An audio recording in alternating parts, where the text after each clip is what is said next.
Vous avez la passion de la compétition? Alors rendez-vous à l'abbaye de Stavelot et découvrez les bolides exceptionnels du musée du circuit de Francorchamps qui retrace la prestigieuse histoire du plus beau circuit du monde.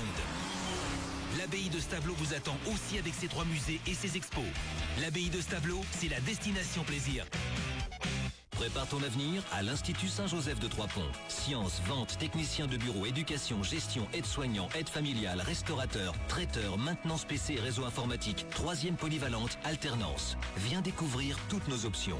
Info sur saintjoseph3pont.be. Saint-Joseph Trois-Ponts, une chance pour tous, un avenir pour chacun. Impact FM, à Fort-Jeune. C'est l'heure du bien, Fort-Jeune, comme chaque semaine en direct et à vivre pour l'image sur Facebook Impact News. Je salue Rachel Gazon. Bonjour Rachel. Bonjour Patrick. Et toujours avec le même plaisir que nous partageons chaque semaine ensemble. Nous allons parler immédiatement de l'obligation scolaire.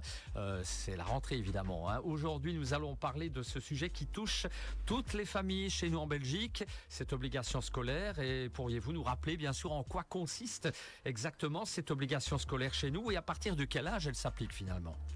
Alors en Belgique, l'obligation scolaire concerne tous les enfants entre 5 et 18 ans résidant sur le territoire, qu'ils soient belges ou non. Cela signifie que tous les enfants dès 5 ans doivent suivre un enseignement, que ce soit à l'école ou à domicile, jusqu'à ce qu'ils atteignent 18 ans. Cependant, à partir de 15 ans, les jeunes peuvent entrer dans un régime d'enseignement dit à temps partiel, ce qui leur permet de combiner études et apprentissage pratique en entreprise, comme c'est le cas avec les formations en alternance.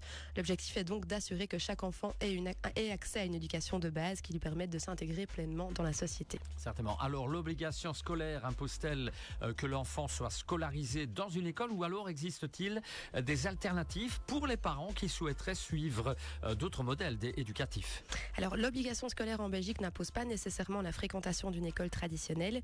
Les parents peuvent choisir l'enseignement à domicile à condition de respecter certaines règles strictes. Par exemple, chaque année, un contrôle du niveau d'études est organisé et en fonction de leur âge, les enfants doivent passer des épreuves certificatives telles que le CEB, le CE1D et le CE2D pour vérifier qu'ils atteignent bien les objectifs de l'enseignement obligatoire.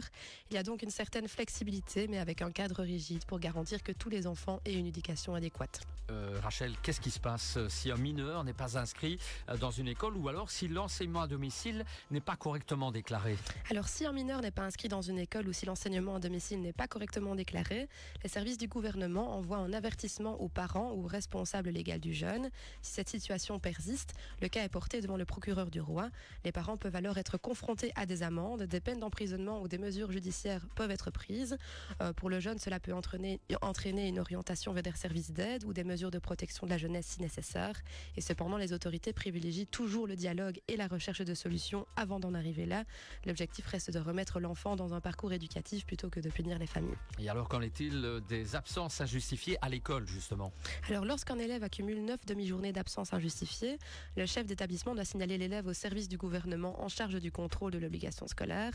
Ces services vont alors suivre la situation de près en contactant les parents, l'école et éventuellement des instances sociales. Et si l'absentéisme persiste, cela peut également mener à des interventions sociales, voire judiciaires. On rappelle qu'un Fort-Jeune est disponible chaque semaine, quotidiennement d'ailleurs, pour toute question, Rachel.